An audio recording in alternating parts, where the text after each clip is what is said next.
Bonjour, dans cette vidéo nous allons observer la réalité augmentée à travers une tablette.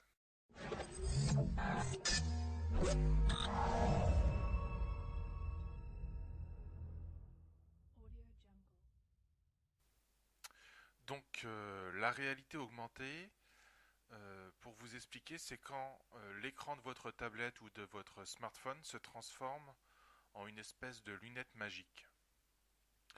Donc l'idée c'est d'utiliser un marqueur, un repère, ça va pouvoir être, dans notre exemple ici, ça va être un plan de bâtiment, mais ça peut être aussi un dessin industriel.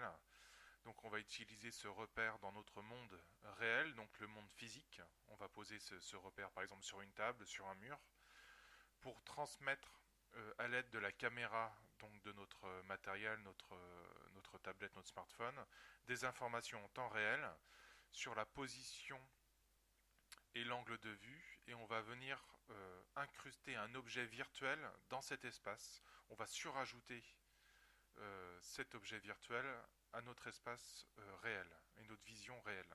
On mélange ainsi des éléments du réel avec des éléments fictifs. Donc comme vous pouvez voir à l'écran, ici on a une maison avec une charpente et un toit qu'on peut décomposer. Donc quel est l'intérêt pédagogique réel de cette technologie? Comment on pourrait utiliser ça au niveau de la pédagogie? Donc il y a plusieurs possibilités. On va pouvoir interagir virtuellement avec l'objet 3D dans un espace réel. Donc on va pouvoir installer des objets 3D et interagir avec dans notre espace à nous. On va pouvoir tourner physiquement autour de l'objet 3D, donc ce qui donne une impression de réalité au cerveau. On va pouvoir mieux s'imaginer la dimension de l'objet dans notre espace.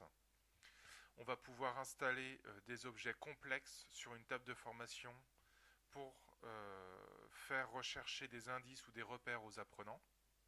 Donc on va être sur du e-learning 3D augmenté.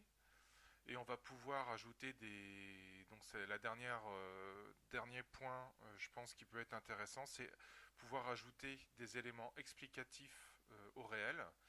Par exemple, ajouter des éléments sur une armoire électrique, sur une machine-outil, sur un tableau de bord.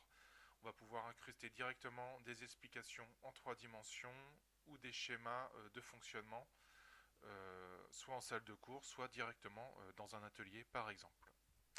Donc voilà un petit peu pour cette explication de la réalité augmentée appliquée à la pédagogie. Je vous dis à bientôt pour une nouvelle vidéo.